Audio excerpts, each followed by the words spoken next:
Mesdames, Messieurs, bonjour et bienvenue chez Echo 237. Nous sommes allés à la rencontre d'une personnalité politique. C'est un jeune homme qui défraie la chronique depuis quelques semaines à travers ses multiples dénonciations sur les réseaux sociaux. Nous avons l'honneur et le privilège d'être en face de lui, Monsieur Jacques Bertrand. Bonjour. Bonjour mon cher. Oui, l'opinion se pose la question de savoir qu'est-ce qui vous motive à faire toutes ces dénonciations depuis un certain temps.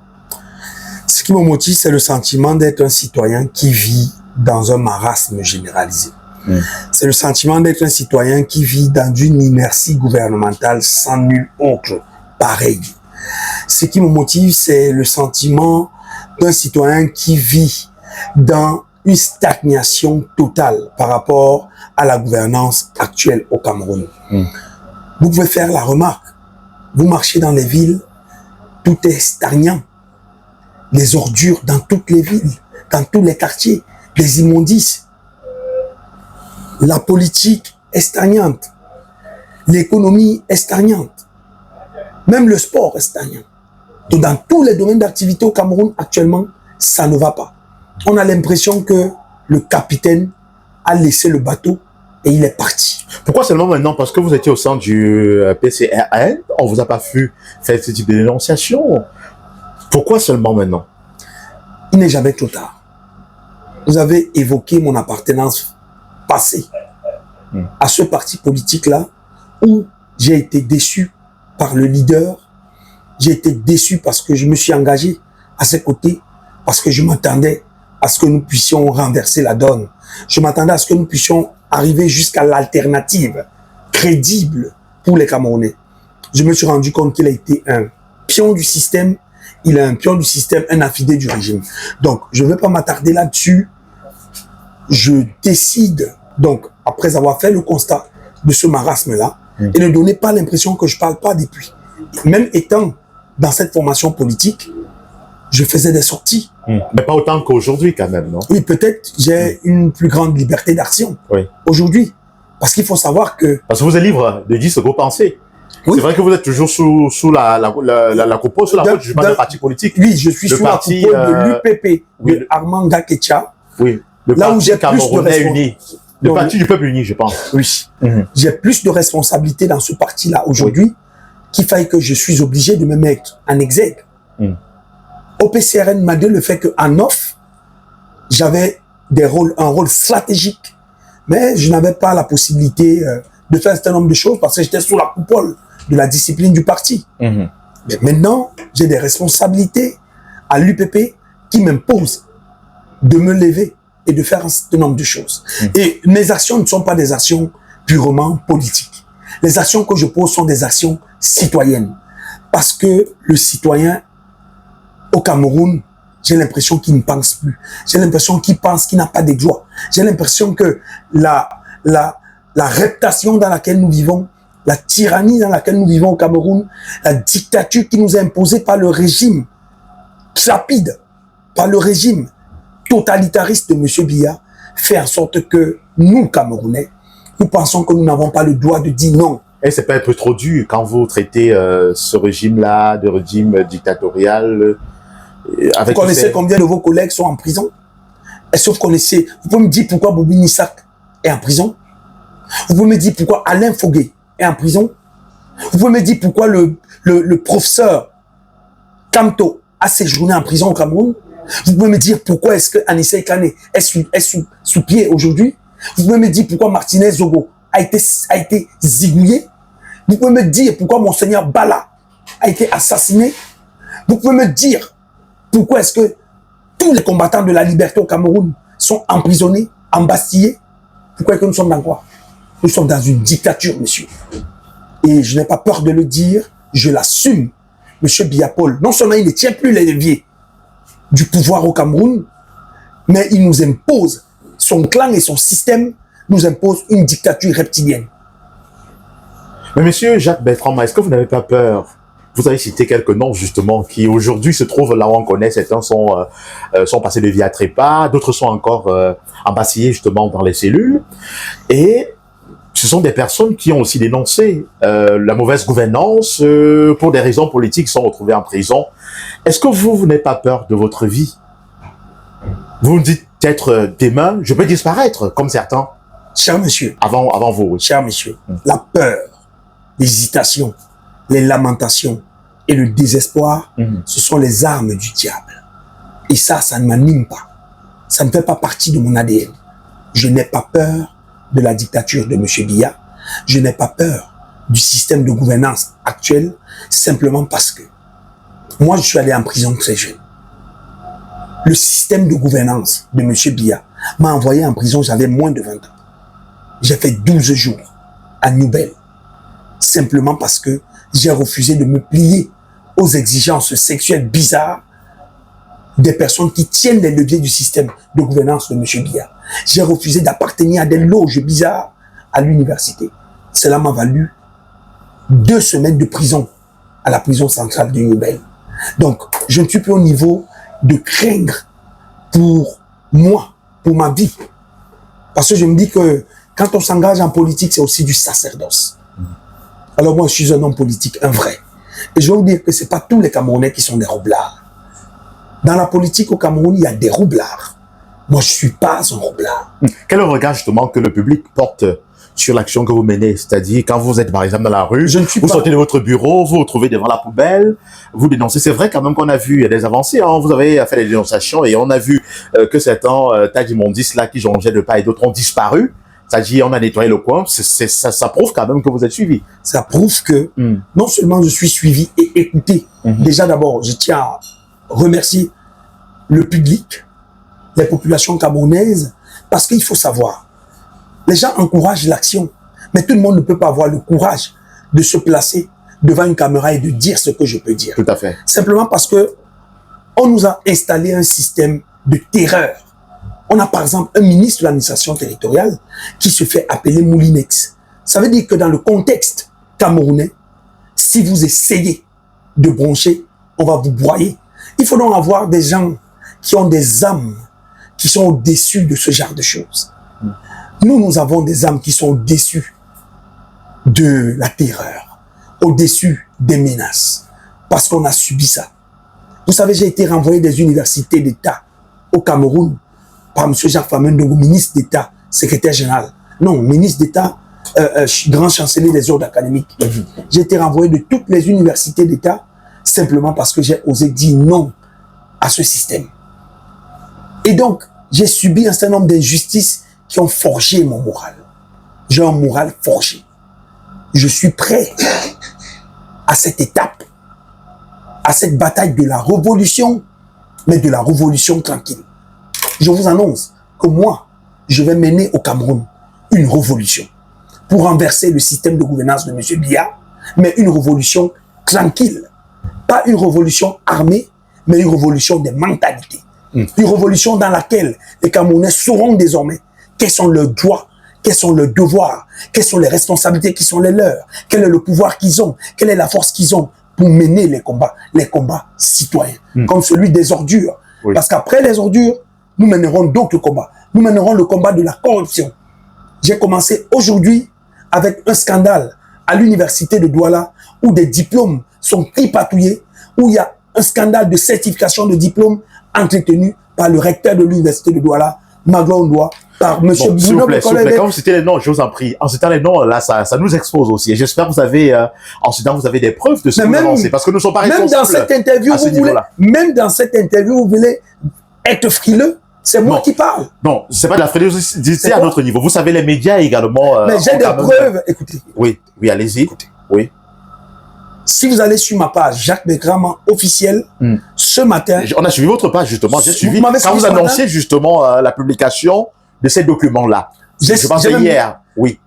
Est-ce que sur ma page ce matin, vous avez suivi à 7 heures la vidéo que j'ai mise pour décrier le système de corruption et de fémania qui existe à l'université de Douala dans le cadre de la certification. Vous savez, quand vous citez les noms des responsables là, ça nous expose, nous, à notre niveau également. Continuez à avoir peur. Et c'est parce que vous avez peur que le système reptilien de gouvernance de M. Biya vous impose l'inertie.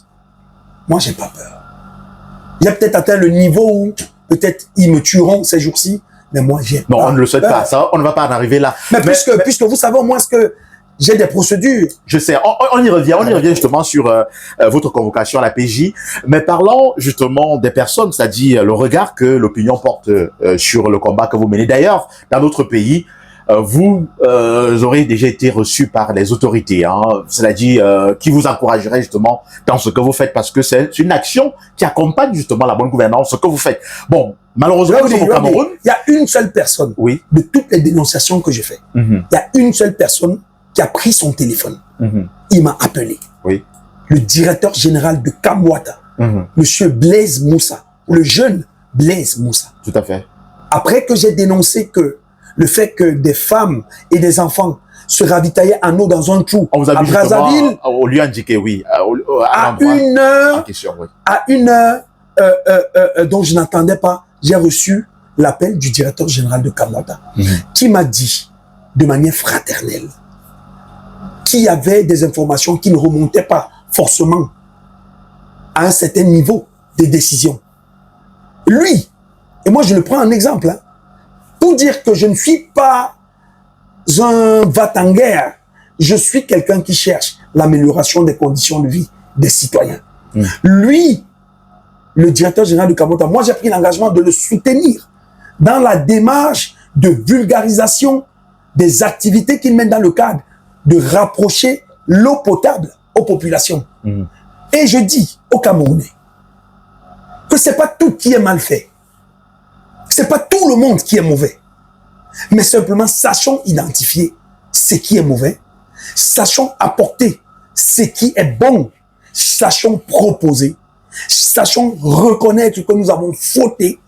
Et sachons accepter la condamnation. En quoi votre combat est différent de ce que d'autres ont mené? C'est-à-dire d'autres activistes, d'autres hommes politiques, certains séjournent en prison, vous avez cité certains noms. Mon combat, en quoi votre combat est différent de ce qui a été mené par cela? Totalement désintéressé. Si vous avez souvenance et convenance, vous allez vous rendre compte que tous ceux qui ont commencé à faire un certain nombre de choses, après ils vous ont dit il faut la cagnotte, il faut cotiser, il faut ceci. Vous savez bien qu'il y a des gens qui se font appeler coignés maintenant. Parce que dans la roubladise, ils ont pris l'argent des gens et tout ça. C'est pas ça notre démarche. Le combat est désintéressé. Ça veut dire que vous nous ne avons pas... un combat désintéressé. Le seul intérêt, c'est apporter aux Camerounais les meilleures conditions de vie, le meilleur standard de vie, comme l'avaient pensé les pères fondateurs de la République du Cameroun. Je veux parler de Unyobé, je veux parler d'Ernest Wandje, je veux parler de Sende Afanda. Ceux qui ont pensé la République l'ont pensé pour l'amélioration des conditions de vie des Camerounais et pour l'amélioration du standard de vie des Camerounais. Voilà le mindset qui, moi, m'anime.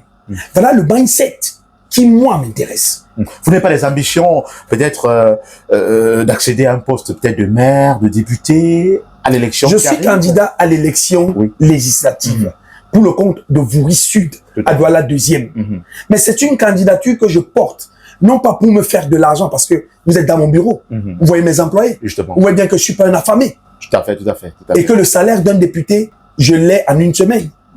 Je ne vais pas là-bas pour de l'argent. Nous allons là-bas parce que nous voulons avoir une position qui nous permette non plus de parler dans un bureau dans lequel nous sommes là, mais de parler à tous les Camerounais, de leur parler du développement, de leur parler de l'émergence véritable, de leur parler de la conscience, de leur parler de la conscience sociale, de la responsabilité individuelle, du développement participatif. Voilà ce que nous voulons apporter au Cameroun. On a entendu certains internautes justement qui vous suivent. D'ailleurs, vous êtes très très suivis ces derniers temps, qui estiment que vous êtes soit, donc on dit que vous êtes un pion du système, que le système vous a envoyé juste pour quel système? Attendez, c'est bien. En fait, le système. C'est bien qu'on me posait cette question. Oui, juste pour je suis un pion du système, alors que depuis 17 ans j'ai été renvoyé des universités d'État. Je suis un pion du système, alors que moi, j'ai jamais gagné un marché public. Je suis un pion du système, alors que j'ai séjourné plusieurs fois à la prison centrale de Nouvelle. Je suis un pion du système, alors que j'ai souvent été torturé à la PJ de Douala par le commissaire Oumarou, de la PJ, le divisionnaire Oumarou et ses éléments. Je suis un pion du système. Et j'ai une plainte, j'ai une série de plaintes qui me suivent. Je suis un pion du système. Et vous me retrouvez là, comme ça. Je suis un pion du système. Et je suis torturé tous les jours. C'est pas parce que les gens ne parlent pas. Je ne m'accommoderai jamais avec le régime de M. Biya-Paul. Si demain vous appelez, on vous nomme peut-être ministre. Je ne veux pas un poste de ministre. Vous allez refouler cette... Si le président Biya-Paul me nomme ministre, je refuse sa nomination de ministre. Parce que j'estime qu'il ne s'agit pas seulement d'être ministre. On ne peut pas être dans un gouvernement dans lequel il n'y a pas de conseil de ministre. On ne peut pas être dans un gouvernement dans lequel il y a une inertie généralisée. On ne peut pas être dans un gouvernement dans lequel les gens ne se soucient pas du bien social. On ne peut pas être dans un gouvernement dans lequel le développement a fouchu le camp. On ne peut pas être dans un gouvernement dans lequel on a oublié l'objectif de l'émergence à l'horizon 2035. Je ne peux pas être dans un gouvernement dans lequel je n'arrive pas à voir le président de la République. Je ne peux pas être dans un gouvernement dans lequel le président n'est pas légitime. Je peux pas être dans un gouvernement dans lequel on confisque les droits des citoyens. Je peux pas être dans un gouvernement dans lequel le président de la République, alors qu'il est le garant de la sécurité nationale, laisse que l'insécurité se visse dans le pays. Je peux pas être dans un gouvernement dans lequel un président n'arrive pas à faire un tour du côté du nord-ouest et du sud-ouest, ou alors du côté du septentrion pour soutenir les forces de défense et de sécurité et pour apaiser les Camerounais. Je peux pas être dans ce genre de gouvernement. J'ai pas besoin d'être ministre de la République de Paul Biya parce que je pense que je vaux mieux que ça. Je pense que les Camerounais valent mieux que ça. Je pense que nous valons quelque chose de plus intéressant, de plus dynamique et de plus fort, de plus porteur. Non pas pour nos intérêts à nous, mais pour le bien social, pour la collectivité. À quel moment est-ce que les ministres de la République de Paul Biya pensent à l'intérêt général? À quel moment les responsables nommés dans les secteurs ministériels pensent à l'intérêt général? À quel moment? Ils ne pensent pas. Vous militez pour l'intérêt général, en vous entendre d'ailleurs dans vos combats, et c'est peut-être l'une des raisons pour lesquelles vous avez été, en fait, vous avez reçu une convocation de la PJ. Je pense que vous y êtes attendu demain le 20 janvier. C'est vrai que vous-même sur votre page en publiant la convocation, le mobile de votre convocation n'est pas véritablement lancé. Non seulement ce sont des manœuvres, ce sont des manœuvres reptiliennes, des manœuvres de torture psychologique, des manœuvres d'imposition d'une certaine peur. Je me suis rapproché de la PJ. Je me suis rapproché de l'officier de police modèle Moukanjo, qui par ailleurs est mon camarade de classe à l'université, pour lui demander qui est-ce qui me porte plainte. Pourquoi est-ce que je suis athlète devant lui, lui qui me convoque. Pourquoi est-ce que je suis convoqué? Figurez-vous que ce mauvais agent de police... Non, pourquoi vous dites mauvais? Je le dis, je sais de quoi je parle. J'ai d'autres éléments que vous n'avez pas. Et que je vais dévoiler. A refusé de me dire pourquoi. D'accord? Ça veut dire que l'objectif est simple. L'intention est de me neutraliser. L'intention est de fermer ma bouche. Mais je ne vais pas le faire. À la demande des personnes que vous avez citées dans vos dénonciations? Peut-être ou peut-être pas. Peut-être ou peut-être pas. Je n'ai diffamé personne. J'ai parlé des faits dont je n'ai pas peur. Je me rendrai à ce rendez-vous judiciaire. Moi, j'appelle ça un rendez-vous judiciaire pour apporter des éléments sur les faits qui me sont reprochés. Vous avez par exemple cité la première dame. C'est bien que vous soyez dans mon bureau. Vous avez évoqué certains chiffres concernant la décoration. C'est bien que vous soyez dans mon bureau. Oui, qu'elle a sollicité pour l'arbre. Je pense que c'était la cérémonie qui a été organisée pendant la période de Noël. Les chiffres, vous avez cité en indiquant certains chiffres, vous avez parlé de gabegie financière. Bien sûr. Est-ce que vous n'était pas osé? Est-ce que vous aviez des preuves? Mais qu'est-ce que vous racontez? Écoutez, j'ai dit, c'est bien que vous soyez dans mon bureau. Voici sur ma table, et je ne vais pas vous montrer ni vous donner, parce que je vais montrer à qui de droit. J'étais dans mon bureau, assis ici. J'ai reçu des personnes qui venaient pour le travail, pour lequel ils ont été envoyés, c'est-à-dire dédouaner des fleurs de la présidence de la République dans le cadre de l'organisation des vœux au Palais de l'Unité. Et ces messieurs-là m'ont apporté des factures ici qui avaient une valeur de 300 millions de francs seulement pour des fleurs. Dans un pays où on manque d'eau, dans un pays où on manque d'électricité, dans un pays où on manque de routes viables, dans un pays où une femme enceinte ne peut pas accoucher normalement, dans un pays où il n'y a pas de groupe électrogène, dans certains hôpitaux, dans un pays où on n'arrive pas à manger 3 fois par jour, dans un pays où on n'arrive pas à trouver de l'emploi, dans un pays où on n'arrive pas à se loger, dans un pays où tout est délabré. Mais alors des gens, parce qu'ils sont à la présidence de la République, dépense 300 millions de francs seulement pour le pavoisement, pour une manifestation. Je pense que on a atteint le seuil de la tyrannie. On a atteint le seuil de l'animalisation de la gestion publique. Bon, peut-être la première dame n'est même pas au courant de ses dépenses. Hein. Ça, il faut... Mais bien sûr, c'est possible. Elle peut ne pas être au courant. Non, je ne l'ai pas cité. Il y a tous les services qui s'en occupent. Je l'ai interpellé. Je l'ai interpellé pour qu'elle... Et c'est même bien, pour qu'elle puisse mener sa propre enquête. Parce qu'il est possible que quelqu'un soit à la présidence et fasse des surfacturations. Tout à fait, tout à fait. C'est possible. Et la personne indiquée, c'est le président de la République. Mais comme le président de la République est dans une bulle, et que moi je trouve que la première dame est un peu plus dynamique, j'ai interpellé la première dame. Je suis un citoyen. C'est de mon devoir d'interpeller les autorités. J'ai interpellé le maire de la ville pour les ordures. J'ai interpellé Mme Ketcha Koutès pour l'urbanisation. J'ai interpellé M. Elépierre pour l'environnement. J'ai interpellé M. le Premier ministre, le Dr. Chief John Bouté, pour son mutisme. J'ai interpellé pas mal de ministres. Madame le ministre de... Est-ce que c'est pas osé là? Vous faites pas le travail, finalement, on fait le travail... Mais puisque personne ne fait rien. Je veux dire, les autorités qui devraient dire les autres... Vous voulez que nous tous nous soyons dans le slogan de « on va faire comment ?» Vous voulez ça? Moi, je sais ce qu'il faut faire. C'est pour cela que j'interpelle ceux qui ont reçu mandat de faire ce qu'il faut faire. Est-ce que vous allez vous rentrer à la PJ demain? Je vais déférer à la convocation. Et si vous ne rentrez pas, parce qu'il y en a qui sont partis comme vous, hein, et ils ne sont pas revenus. C'est-à-dire qu'ils sont partis, ils ont pris notre direction par la suite. Nul n'est indispensable. Monseigneur Bana est mort. Charles Atebayene est mort. Bibi Ngota est mort. Martinez Zogo est mort. Anissé Ikane est mort. Tous tués par le système de gouvernance de M. Biapol. Et vous êtes en train de parler à Jacques Bekraman, n'est-ce pas? Si je meurs, ou si je suis bâillonné, demain, vous parlerez à un autre Camerounais. Parce que l'âme immortelle de Oumniobé. Bon. Écoutez. C'est très important. Oui. Parce que l'âme immortelle des nationalistes vit en chacun de nous. Lorsque vous aurez reçu, une autre personne aura peut-être reçu l'onction ou la mission de continuer le combat. Parce que le combat doit se faire. Le combat de la libéralisation de toutes les énergies fortes pour que le Cameroun avance. Nous sommes un pays béni. Ne dit-on pas souvent que nous sommes l'Afrique en miniature? Désormais, les jeunes disent que nous sommes le continent. Moi, je vous dis donc que nous sommes la galaxie. Et la galaxie camerounaise doit se mettre en branle. C'est pas quelques petits copains tapis dans l'ombre à Yaoundé qui vont nous empêcher de vivre le bonheur. Ce pays est une terre bénite. Et nous allons atteindre l'émergence. Aujourd'hui, demain, après-demain, avec moi ou sans moi, mais le Cameroun atteindra l'émergence. C'est vrai que vous avez parlé tout à l'heure vous avez cité certaines figures qui sont décédées. Vous avez parlé... Qui ne sont pas décédés, qui ont été assassinés, chacun à sa manière. Bon, de toute manière, je n'ai pas de preuves. En fait, vous êtes homme politique. Vous êtes responsable de vos déclarations. On peut être au moins d'accord sur le fait que chacune de ces personnes a eu une mort trouble. Les enquêtes ont été ouvertes.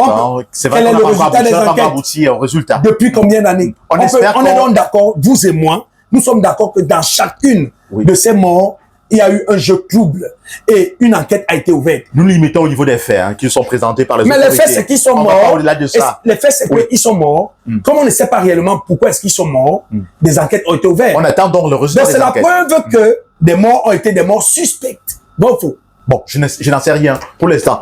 Vous êtes dans l'espouf. Maintenant, non. Nous faisons juste notre travail de journaliste. Hein. Vraiment, on ne prend pas parti. Je vous comprends. Vous êtes un homme politique. On vous comprend également. Vous avez peur d'être broyé par le moulinex de Yaoundé. Bon, nous restons au niveau des faits. Maintenant, lorsque vous regardez l'environnement politique, sociopolitique aujourd'hui, on sort d'une élection présidentielle.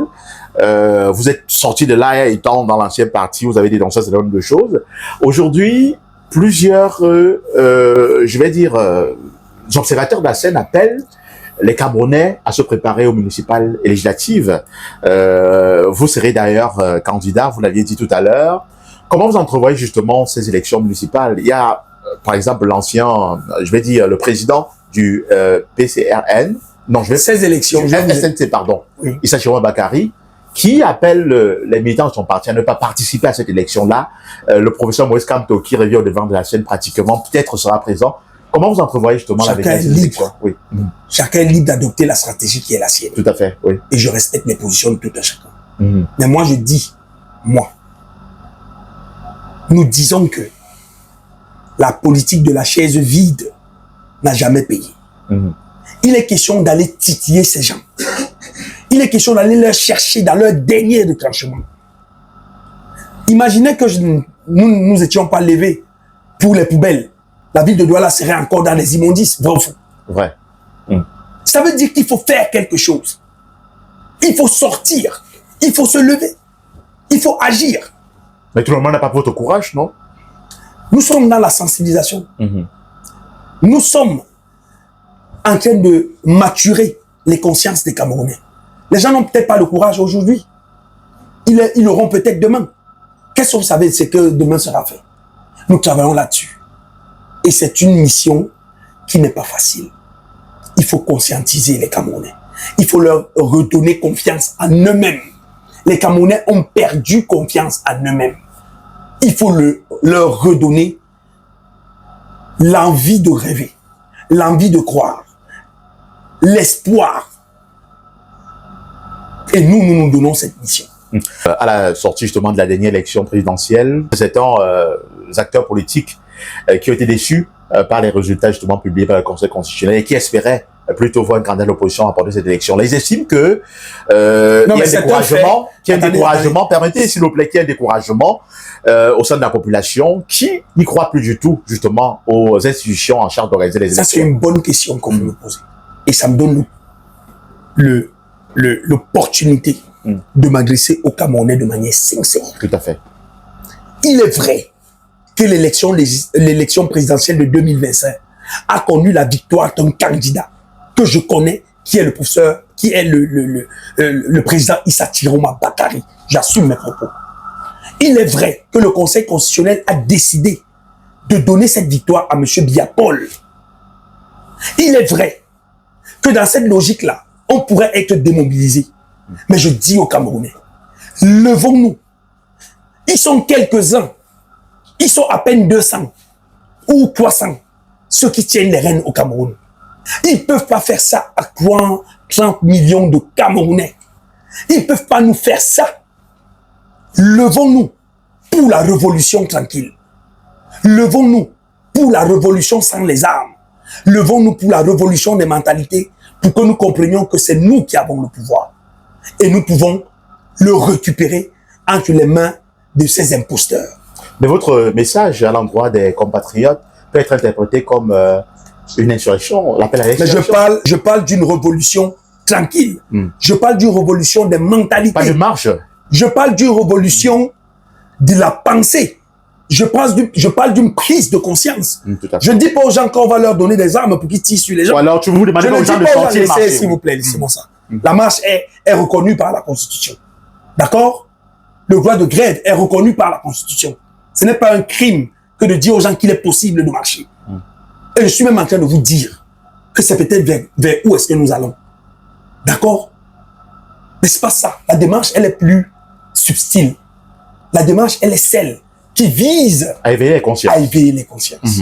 Lorsqu'on aura atteint cet objectif-là, nous aurons à aller vers le stade 2 de notre projet. Merci infiniment, Jacques-Bertrand Mang. De toute manière, nous vous encourageons dans ce que vous faites. C'est vrai, c'est pas évident dans le contexte qui est le nôtre, mais beaucoup de gens apprécient votre travail. Ça, il faut le dire, de pouvoir amener les autorités à travailler, à faire seulement leur travail. Peut-être des messages à l'endroit des Camerounais. Je veux dire aux Camerounais du Cameroun et de la diaspora que le Cameroun est un pays béni. Le Cameroun est une nation qui nous appartient tous. Levons-nous, prenons conscience. Continuons à aimer notre pays. Travaillons pour son développement. Chacun à son niveau. Parce que le développement du Cameroun, l'émergence de chacun se fera ensemble. Merci infiniment, mesdames, messieurs. C'est d'ici que prend fin cette interview exclusive avec monsieur Jacques-Bertrand Mang, qui est un leader, en fait, qui est un homme politique. Il fait partie désormais du parti du Peuple Uni, l'ex-cadre du PCN. Je suis un militant qui a démissionné avec des faits réels. Un militant qui a démissionné d'un parti parce que ce parti n'est plus capable d'apporter l'alternative au Cameroun. Le PCRN ne peut plus garantir aux Camerounais, en l'état actuel des choses, l'alternative crédible pour remplacer Paul Biya du pouvoir. C'est la raison pour laquelle vous avez démissionné de ce parti. De toute manière, mesdames, messieurs, merci d'avoir pris le temps de regarder cet échange. J'espère que vous allez en tirer beaucoup de leçons. Merci infiniment, monsieur Jacques Bertrand Ban. À très bientôt. C'est moi qui vous remercie. Merci.